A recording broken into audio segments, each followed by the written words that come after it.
We are back. And I say that with extreme enthusiasm because it's been like 4 days, four of some of the longer days of my life. It's been. We haven't uploaded. I'd apologize, but trust me, if I was physically capable of uploading a video, I would have. I would have loved to. But caught a little bit of a nasty stomach bug and lost about 12 pounds this week. It's actually funny. That's one of the better things that came from it. But recently I was like, told my siblings, I was like, I have a trip upcoming. I want to lose 5 pounds before it. I know, pretty girly thing to say, but I said it. I'll admit it. I'm not ashamed. And we lost 12 pounds. So be careful what you wish for, but we got it done. Of course, I'm only half joking because that's not healthy. But yeah, and then my siblings were like, "Bro, you should keep the fat off your face." I was like, "Thanks, guys. That's unreal." No, but that is unreal. That's an unreal comment. That's what you gotta hear. So we're back. It's Subscriber Friday. Went on a little bit of a tangent, but I think I deserve to go on a little bit of a tangent right now. And we're back. Think of it. Someone like me hasn't looked at chess in 4 days. Can you imagine? Do you know how long those days must have felt? They felt pretty long. But Subscriber Friday, we're back. We're looking at 3 games, starting with game number 1. Player from Serbia, Indian Slayer underscore Serb versus Farkos from Canada. Big tariff guy. Just kidding. Don't care.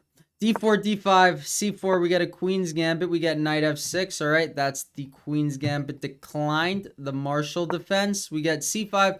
So why is C5 a bad move? Oh, it feels good to be back. It feels good to be looking at a chessboard, drawing arrows, highlighting the square in red. This is what dreams are made of. Never again will I take health for granted. Health is wealth. Never again. You know how people get sick and then they feel normal again? And when they're sick, they're like, oh, I can't believe I haven't appreciated feeling normal. Actually, but don't forget about it. like, feeling good or feeling normal. Whew, do not take it. It's crazy. It's so crazy. But this is chess. And white played c5, and that's an overextension. So what do you do against an overextension? Why is it a mistake? Well, it's a mistake because of the move b6. Here, black played knight bd7. I'm assuming it's to not double up the pawns, but let me pitch this to you.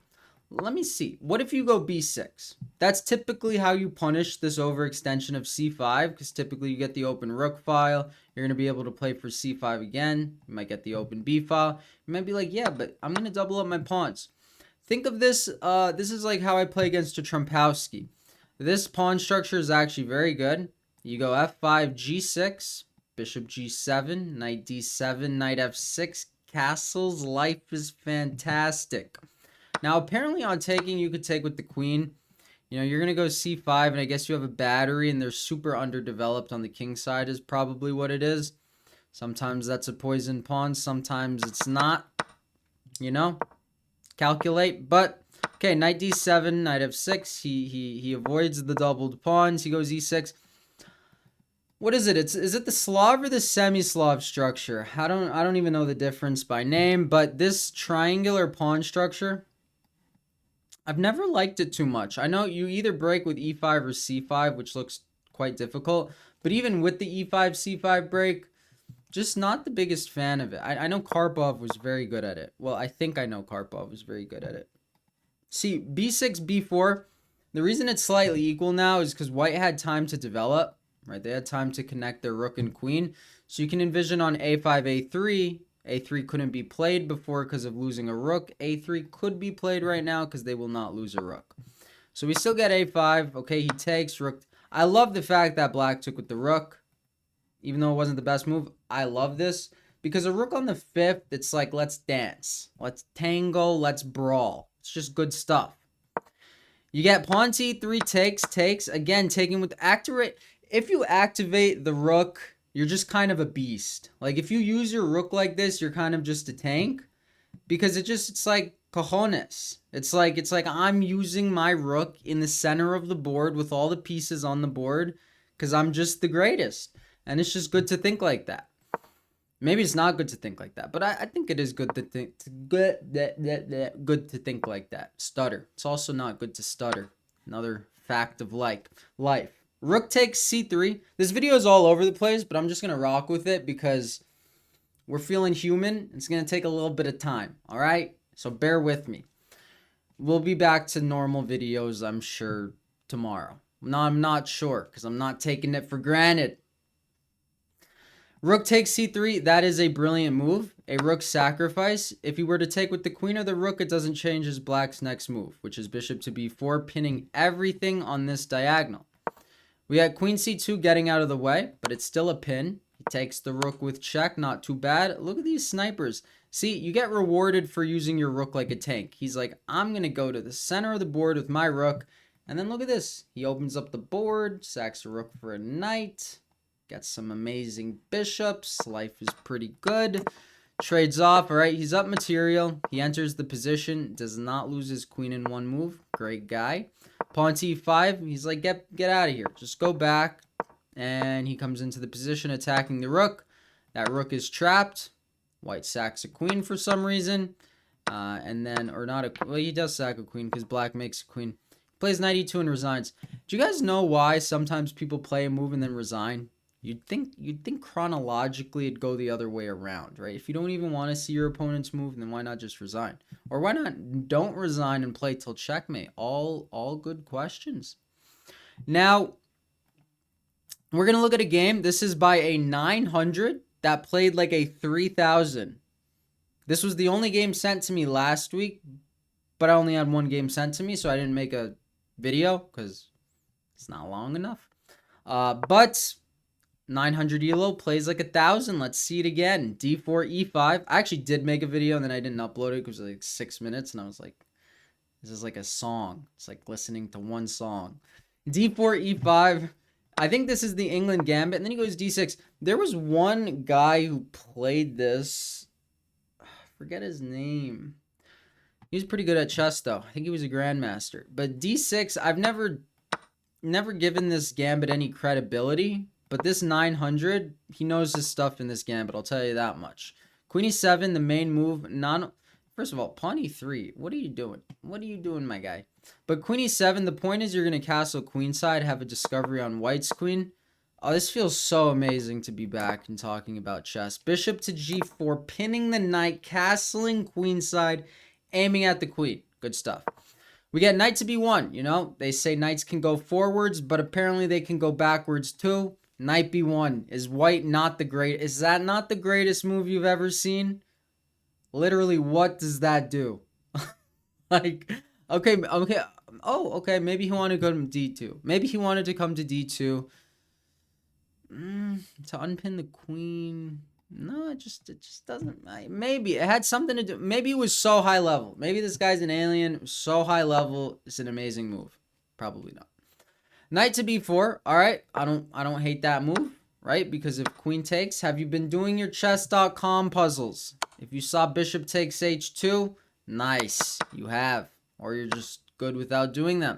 So pawn takes, there's no discovery. Pawn h5. I really like this pawn h5 idea, right? It's like when you try to lose the bishop to dislodge the knight and give that checkmate. You know what I mean? You know what I mean? He goes rook to g8. I mean, arguably, if you want the knight to move, just go g5. I know you went rook g8 to go g5. You don't need to. You could just go g5. But okay, rook to g8. Not opposed.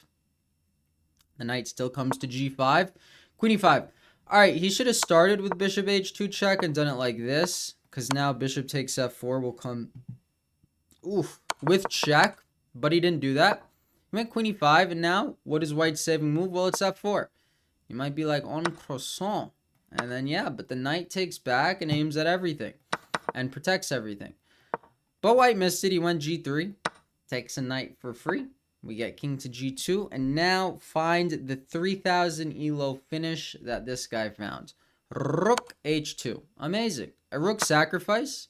Bringing the king over to the h file. It's like, step aside, my friend. We need to have a talk. I'm not done talking.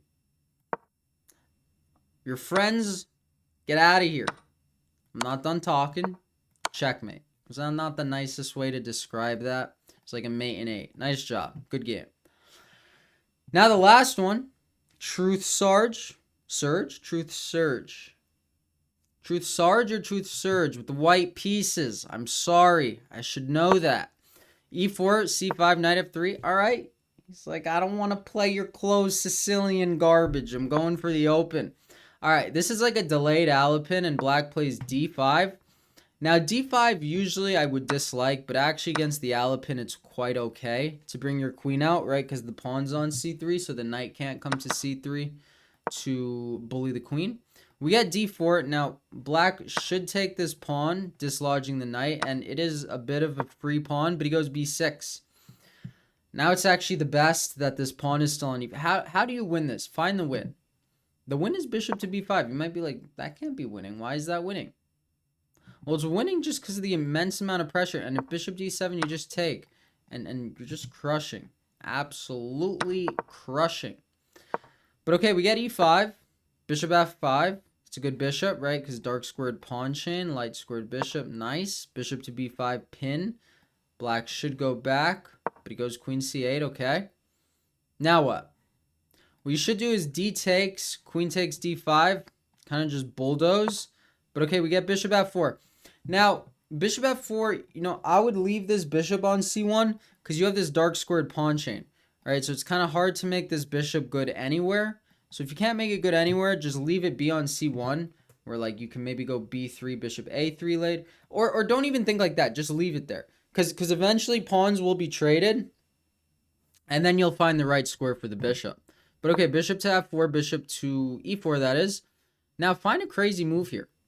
A crazy move here is queen A4. Do you know why that's a crazy move? Respect if you do.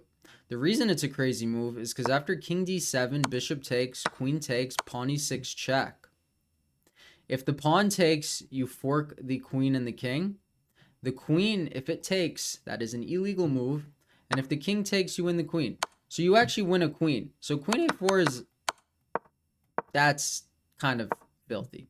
But we got queen E2, still a queen move. Respect. Pawn takes, knight takes, right? Exploiting a pin. People do not like getting pinned at all levels. Bishop takes, rook takes, queen D7, stepping into a pin. Now you are getting forked and pinned.